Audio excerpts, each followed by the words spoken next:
let's move to the world affairs. What are your views about what happened in the Middle East, the democratic movements in the Middle East during the past year, and how relevant are they for the Tibetan and Chinese people? After all, since the Berlin Wall disappeared, I think the world witnessed the totalitarian sort of system. It's no future. After all, the world belongs to humanity, and each country belongs to the people, not one particular party or king or spiritual leaders, like that. So, likewise, China belongs to 1.3 billion Chinese people. So then, the best way to govern their own sort of land or their own people, by the people, is the democratic system. It's the best. So the future, the whole world have to go more open society, more democratic way, like that.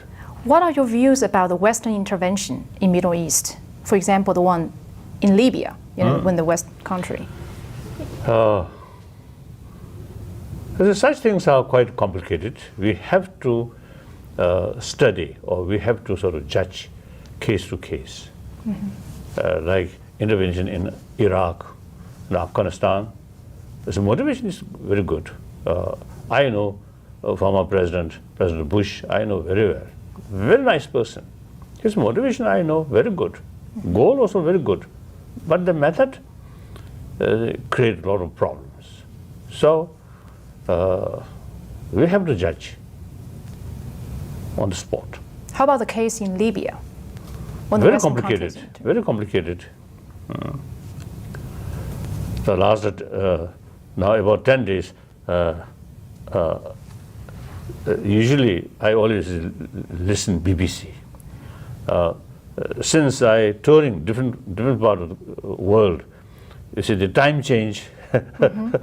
I then you see I say they no longer listen BBC. So last 10 days I in a way cut out from the world. So I don't know what is the latest sort of situation in Libya. I don't know. But in any way, last few months really complicated. And then the main sort of concern is people, innocent people suffer most. You have 4 days left in Washington, and we haven't heard about invitation from the White House for a meeting. What is your thought on that? No, this is my main sort of reason visit here is the performance of one Buddhist teaching, the Sanskrit word Kala Chakra, also the teaching. So meanwhile, if I have opportunity, if their side, President, I know President very well. So if there is opportunity, meeting, I'm very happy. Like that. Good. We understand that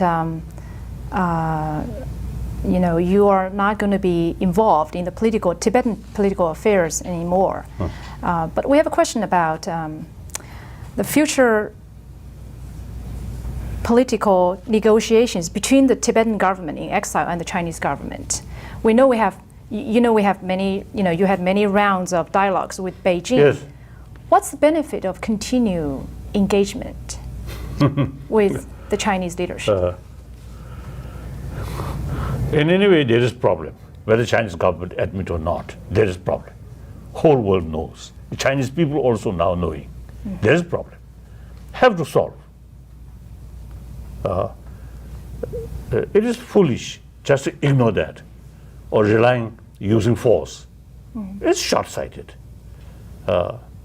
Sooner or later, the government, central government, must find ways and means to solve this problem.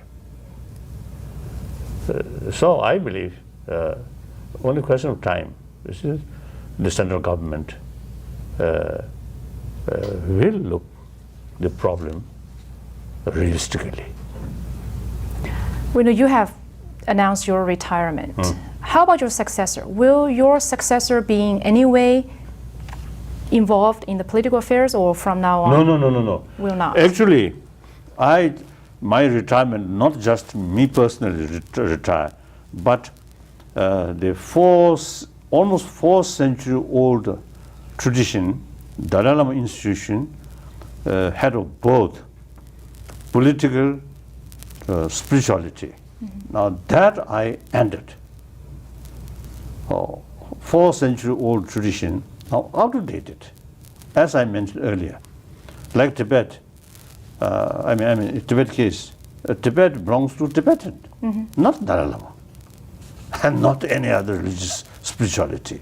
So the Tibetans, or what's the government or the organization who look after Tibetan should be democratic way.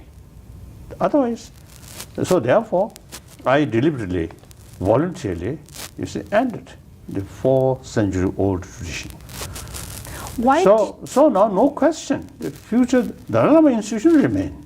In case the concerned people want to keep this institution, then it will remain. But now no question, the future Dalai Lama may involve political sort of leadership. No question. Why did you end that now, not earlier, not later? Why now? 10 years passed, as I mentioned earlier, semi-retired position.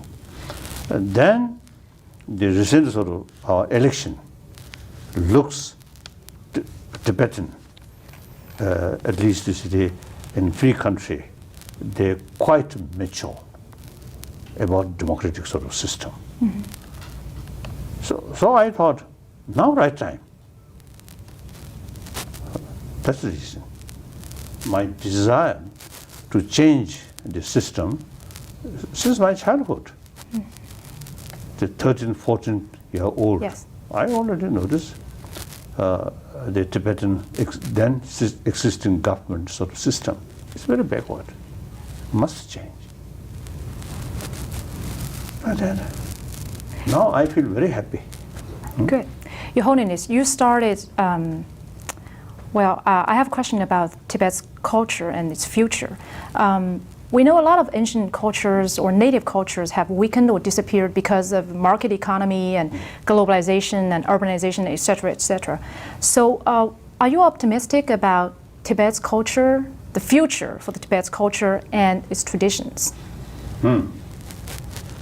Tibetan culture, usually I describe Buddhist culture. I make distinction, Buddhism and Buddhist culture. Culture related with the community. Buddhism as a religion is mainly related with the individual. So the Tibetan culture, I usually describe Tibetan culture is culture of non-violence, culture of peace, culture of compassion. So that kind of culture, not only Tibetan interest or Tibetan interest, but also I think any people. Now, this planet, I think more and more people really fed up about violence and cheating, exploitation. Such occasion, I think Tibetan cultural heritage, honest, compassionate, truthful. I think that kind of culture is something I think helpful, and particularly, directly, millions of young Chinese really gets benefit from Tibetan culture if you see they pay more attention. And then Tibetan Buddhism, particularly Nalanda tradition, is not just a religion, just a faith. That you see a lot of explanation about the human mind, about the human sort of emotion, these things. Therefore, some top Western scientists, they really seriously showing interest to learn information about emotion, about mind, from Tibetan Buddhist tradition. So science increasing, science growing. So the concept which mentioned in Nalanda tradition, now also you see now increasing, going up like that. So actually, some kind of last now 30 years, I had serious sort of engagement with scientists. As a result, now it has become quite clear. The modern science about mind, about emotion, still a lot of questions there. They never find answer. Many answers available in Nalanda tradition. So it is actually fulfilled. This where something still growing, something lacking. As well as the material field, the matters field, Buddhist culture still need more information that can provide from modern science. So it's a combination, modern science and the Nalanda tradition combined, then it becomes full, like that. We know you let us do this interview with you because you have a message for the Chinese people. What do you have to say to them? The last question. Your message for the Chinese people. China, ancient nation, 1,000 years, I think 5,000 years of cultural heritage, and Chinese people, hardworking, and generally speaking, very realistic people. So we respect, we admire. Now Chinese people, while you are catching up materialistic value, you should not forget your own 1,000-year-old traditional value. That's very important. Okay. Thank you very much, Your Holiness. Good. Thank you very much for the interview. It's a great pleasure talking to you. Okay.